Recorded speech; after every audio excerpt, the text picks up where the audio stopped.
The person that we see exiting the white BMW is a Sergeant Nkosi.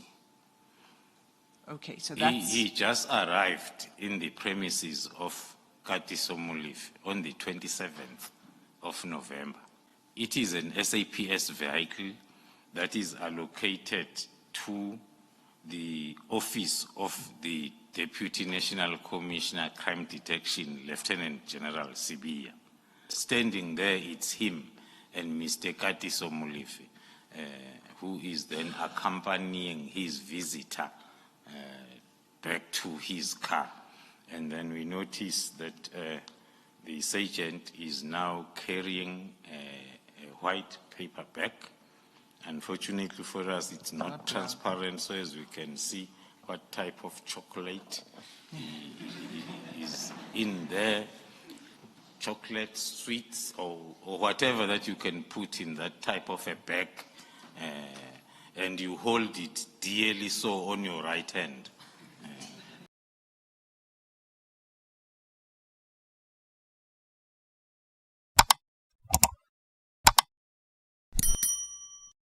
The evidence relates to my last part of interference that I was leading, which is around Sergeant Nkosi, that I reflected that he is attached to the office of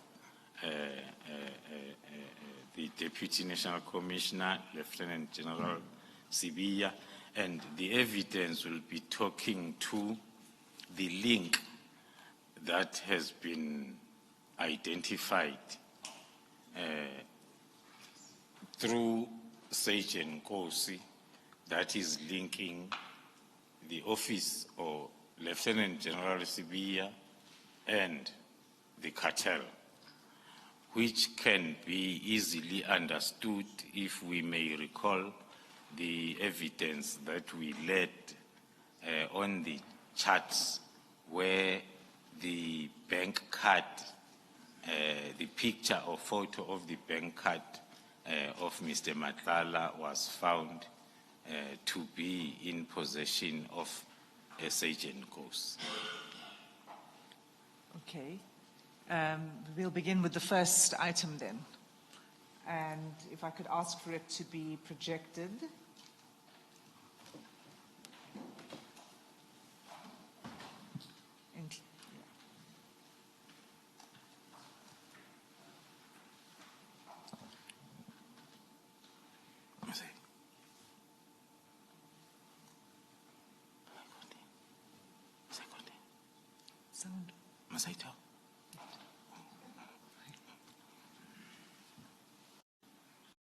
We are looking at.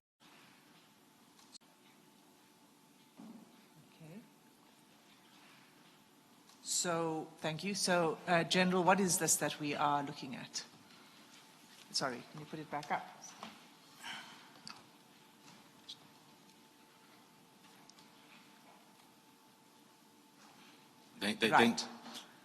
Thank you, Commissioners. A one-liner introduction to this. I'll go back to the operation for the 6th of December. On the 6th of December, during that operation, one of our activities was to download the CCTV camera footage in the premises of Mr. Molefe, of which we did. So the CCTV footage that we are playing is the one that was confiscated and downloaded on the 6th of December. But the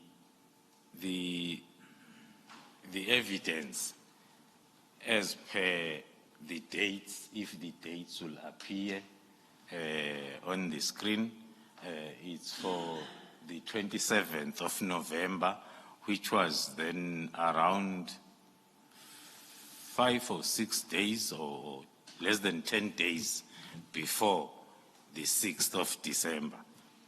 So on the first part, So what- let's just take it slowly. So this is, what we are looking at is footage from the CCTV camera at Mr. Molefe's house.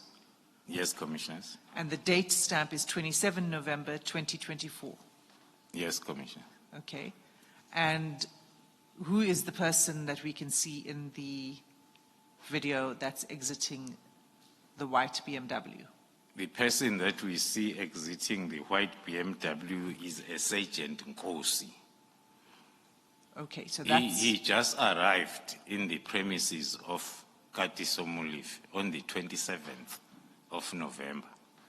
So the vehicle that is projected there on the video, I think we are still going to see it much closer. It is the vehicle, it is an SAPS vehicle that is allocated to the office of the Deputy National Commissioner Crime Detection, Lieutenant General Sibiya.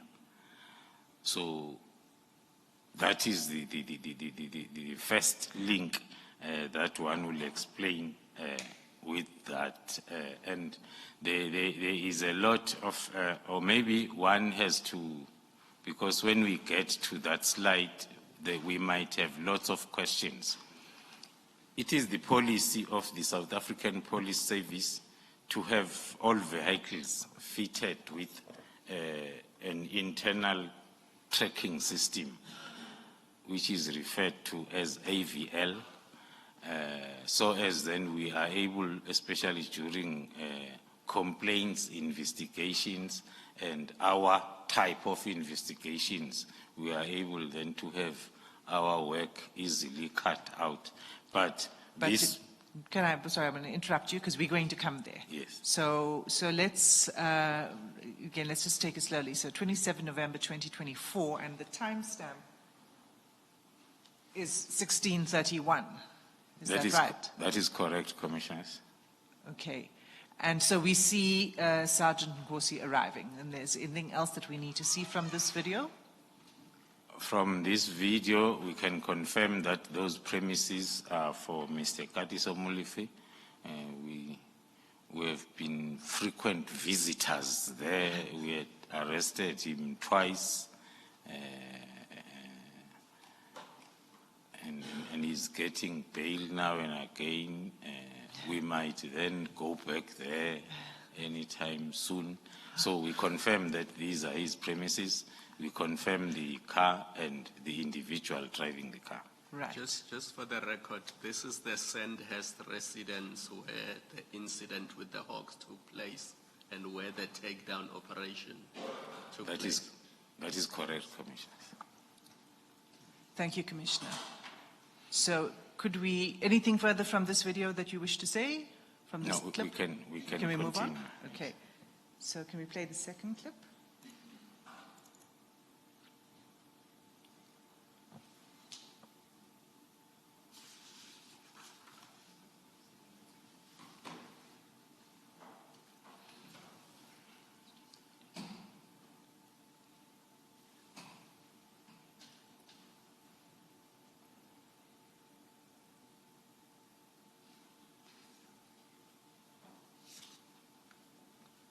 It's not showing. Could we have it projected, please? Thank you. Okay. Thank you. 1 second, General. I just want to go back to the beginning of this. Thank you. Let's just watch the video.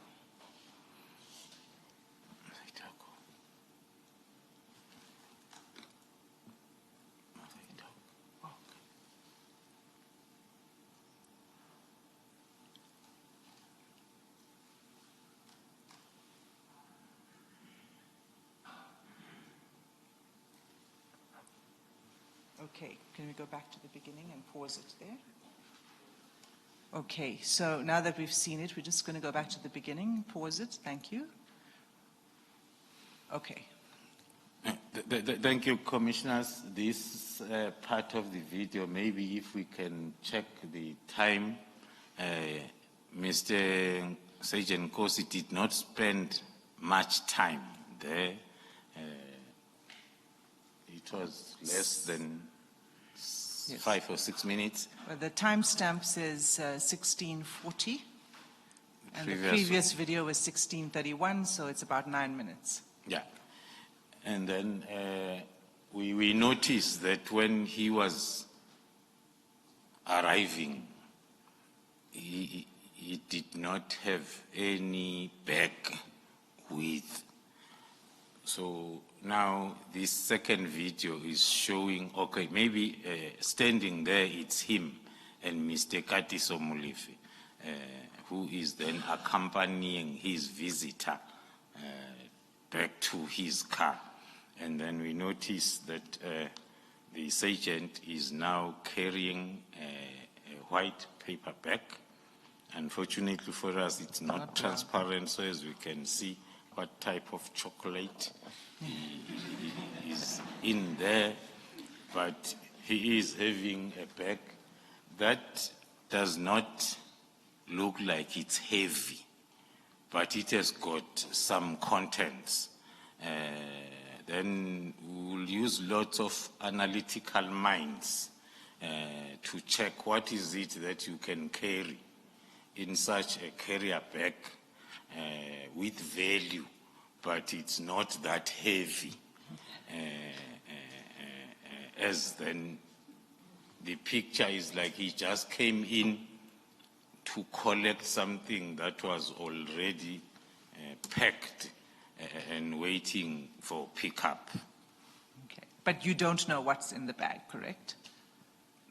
That's correct, commissioners. We're still trying to get the systems that will make us be able to see behind bags, the scanners through the system. But using our own analytical minds, we can see that he's carrying something that is not that heavy, but it's of value. Okay. And we can then look at chocolate, sweets, or whatever that you can put in that type of a bag, and you hold it dearly so on your right hand. Thank you, Commissioner. Okay, and so, sorry, if you could just go to the end of that video, if you could just scroll it down to the end. Yes. Right, so that is Mr. Molefe who escorted him back to the vehicle. That's correct, Commissioners. Okay. Can we then turn to item 3? Mr. Sim, perhaps before you go too far, for the record, I think you should state the exhibit numbers. Oh, thank you. Thank you, Commissioner Baloy. So the first video clip was CJC 22. The second was CJC 23. That's the video we just saw. The third item is CJC 24.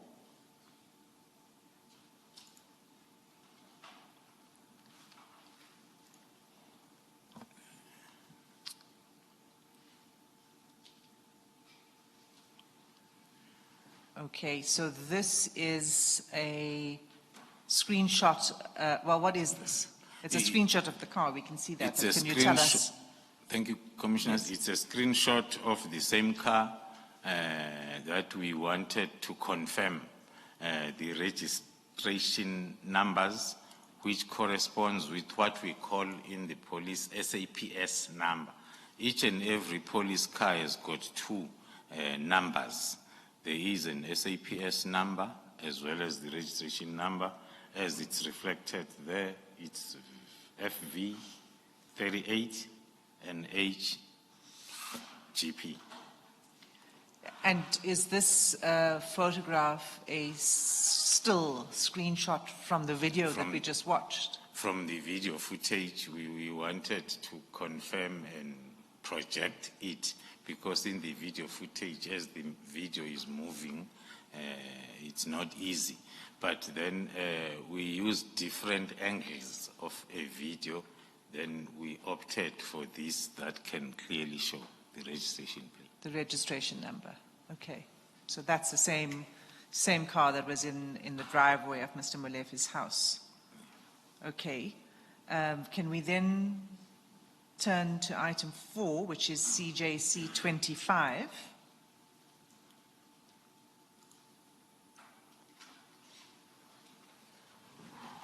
And General, this is what you started speaking about earlier, and it's projected on the screen, but there's also a hard copy of this in your folder as CJC 25, if it's easier for you to read it. Can you tell us what it is we're looking at? Thank you, Commissioners. As I've reflected and I said, all the vehicles of SAPS are registered on a particular system, which will be linked with the tracker system of SAPS. Now, in an attempt then to finalize our identification of the car and then the particulars of the vehicle, including its allocation, which is reflected then only to get the report from the system managers that the vehicle movement tracking unit, like a normal tracker, is not installed in the car. It's either it was never installed, but the information about the car is on the system. It's either was not installed or was installed and removed some time. So that is the investigation part that is still ongoing, because if it was installed before, it needs a reversal on the system until you get to a date when it was still recording the movements. But the current status is the unit itself is not in the vehicle. I think perhaps for the record, if you could just read out the bottom right-hand corner of that screen, where it says last message from PAS. Okay, thank you. That is the report then from the system that confirms what I've just said. There is no vehicle movement unit installed in this vehicle on our system, but the vehicle itself and its particulars is on the system. Thank you. And we have confirmed, I might have just, for the record again, the registration number is at the top left-hand corner of this document. Yes, Commissioners, that's where I started trying to explain this still photo of or printout of the system. That is the registration number that is picked up from the video footages and still photos and compared to with what is on the system, including the make and almost the whole information about the vehicle. And we have since then got hold of the vehicle itself to do the physical check and comparison to make sure that we have the correct information. Thank you.